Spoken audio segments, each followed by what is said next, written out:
be the fucking lion, Be man. a lion. So you guys, be the lion. Be a lion, yeah. So obviously we'll get back to business here. The first we're going to get externally stressed by something, whether that's a confrontation with your boss, a trip you're about to take on a plane, a car ride by yourself, getting up in front of people to give a talk or to perform, to do your posing.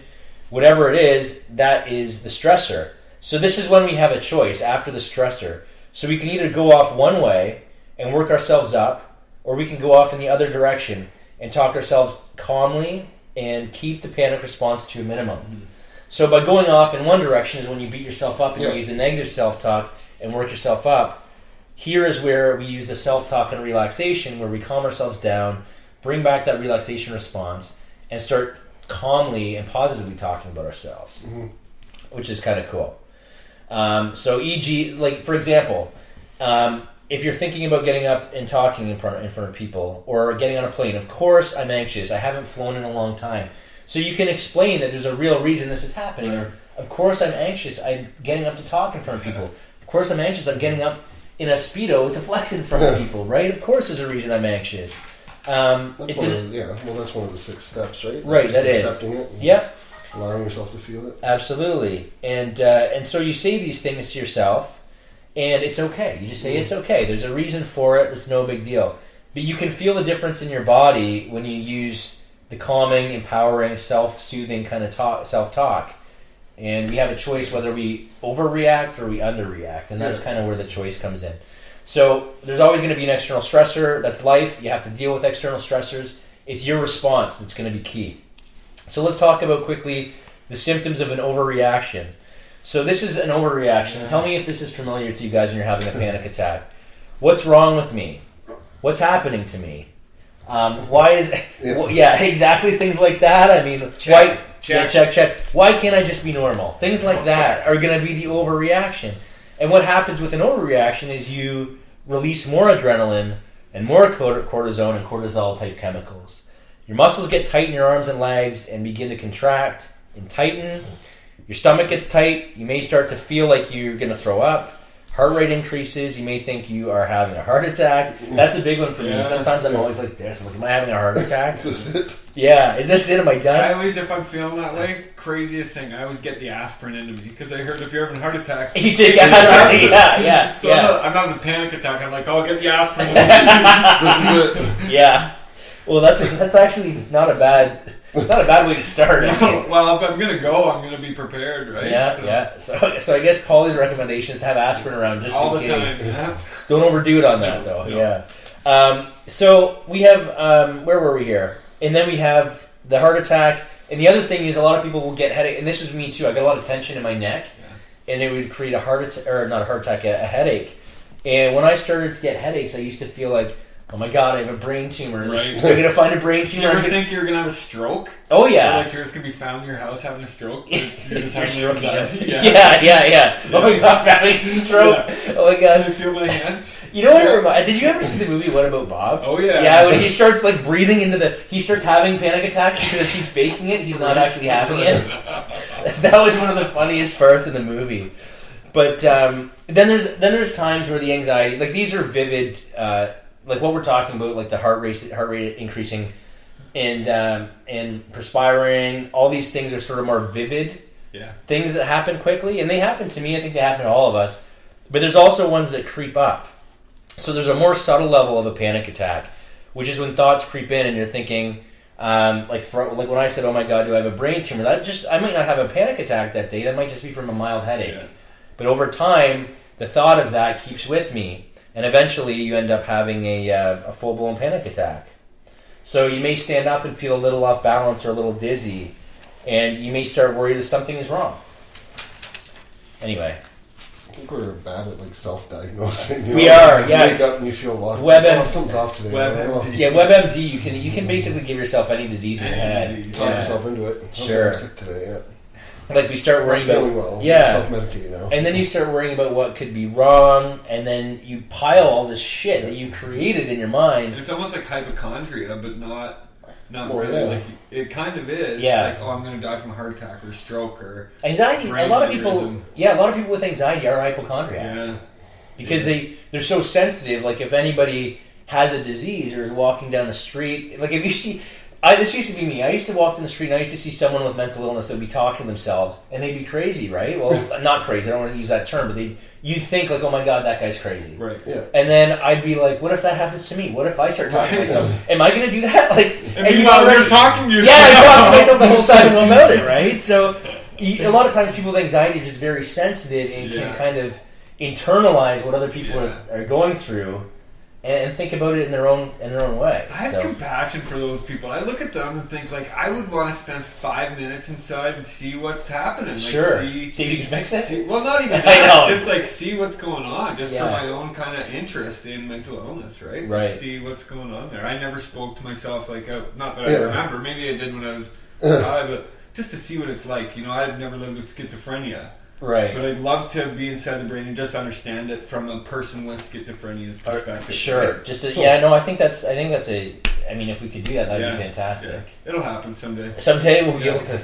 There'll be like a video game, like a simulator. You'll be like, now you have schizophrenia. Well, put a helmet on. Yeah. Sure. And we're very compassionate to those people that do have mental illness. Obviously, we're trying to help people with sort of mild to moderate anxiety and depression. This, obviously, we're not going to be able to fix a disease that needs serious medication. So a lot of people with anxiety used to be independent people at one point in time.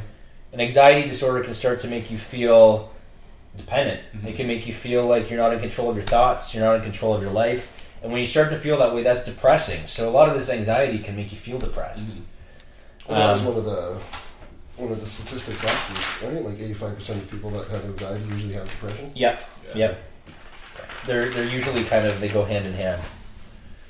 And some people start to fear that they might attempt suicide, and that's a very scary thought, right? And that's okay. I mean, I think that I've had enough people on the podcast, and you guys will all vouch for this, that if you think about taking your own life, as long as that scares you, that's okay. It's when you start to feel comfortable with that thought that it becomes an issue, and that's when you need to get help. An actual option and you have a plan. That's when you need to seek help and resources. But everybody has thoughts that they can't control. Everybody has things that come into their mind. You're like, why the hell am I thinking that way? It's not a big deal. We all have that. Just don't attach too much meaning to it. And don't focus on one thing and think that it's only you.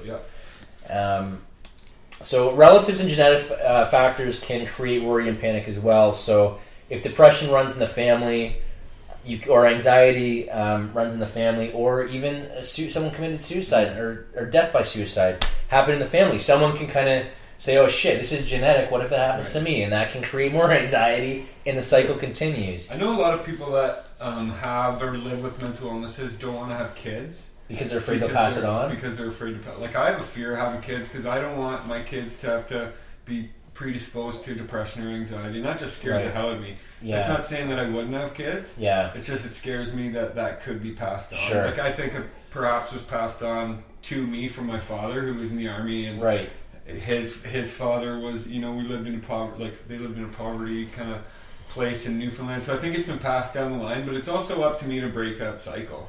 That's the thing, is that he didn't acknowledge it, right? And a lot of same thing. So you're the one that's acknowledging it. Everything that you learn, you're learning to interrupt that pattern. So even if it is, you're going to teach these tools, probably without even knowing it, to your kids before they even have a chance to really realize what it is. Yeah, very true. Yeah, so I think that the people that stand up and come out and break that pattern are the ones that are going to be able to pass on the coping skills to their kids in the future.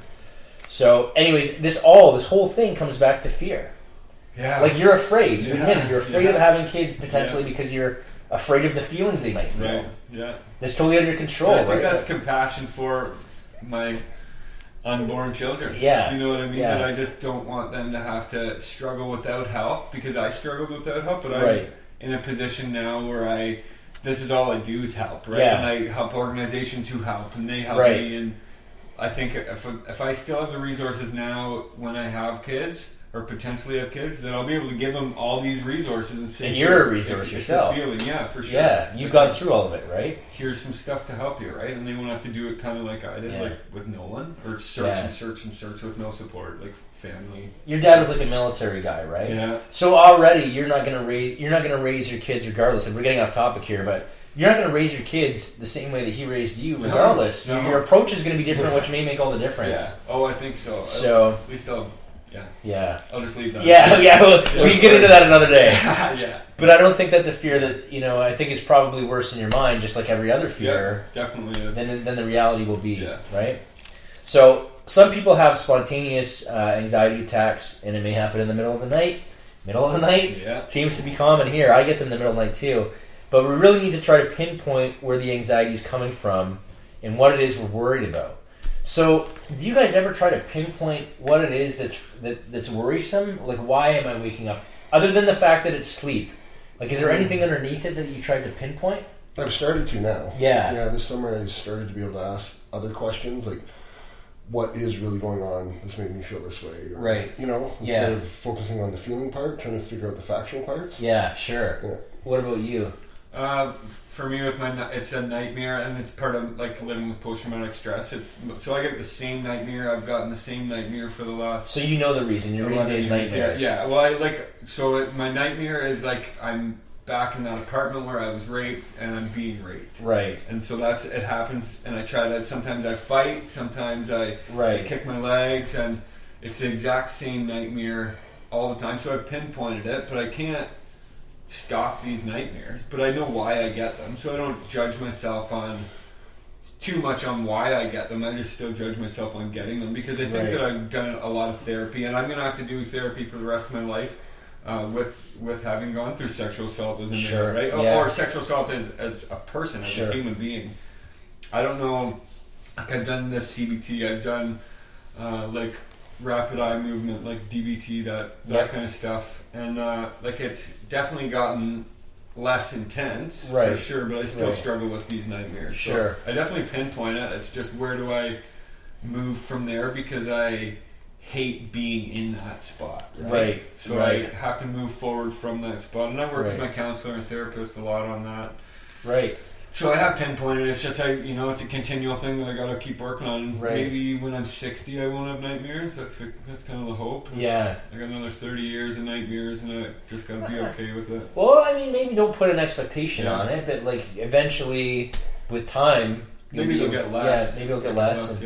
Maybe using the relaxation when you wake up from a nightmare, using that relaxation, or if you wake up with a panic attack. That might help get you back into sleep. I didn't think about that the other night. I just put my runners on and went out. That was the first thing.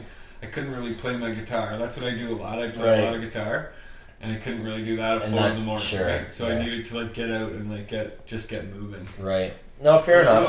I think I'm going to try that. Try it next time. Let me know how it works. Yeah. And I mean, if it like we're talking about, you may have too much adrenaline going to calm yourself down. But I think eventually, with time, the more and more you do the relaxation, you should be able to calm that down pretty quickly. Yeah. But if you can't, there's nothing wrong with getting out, going for a walk and using it, right? I'll let the research begin. I'm sure I'll have a nightmare this week. So. Well, let me know how it goes. Yeah, I will. Let me know how it goes.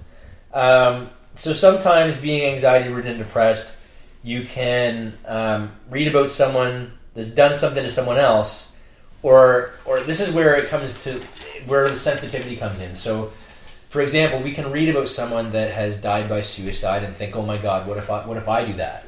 Or you can even watch a TV show, like a lot of the people that are responding to 13 Reasons Why, right? Like yourself, even, right? Yeah.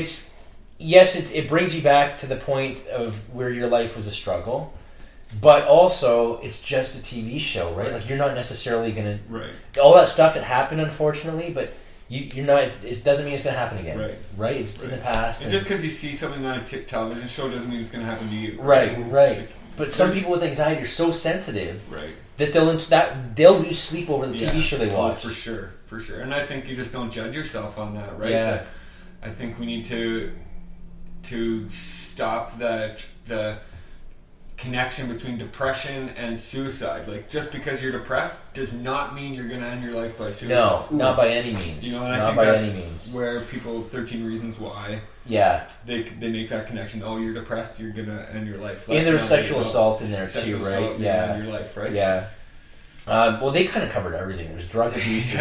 They covered everything in a short period of time. It was a lot. 13. Yeah. And in that, I mean, we don't want to get off topic here and start talking with that show because we could go on with that in a whole other podcast. But if you, so this is the thing with anxiety. If you wait until, a lot of people think like, oh, well,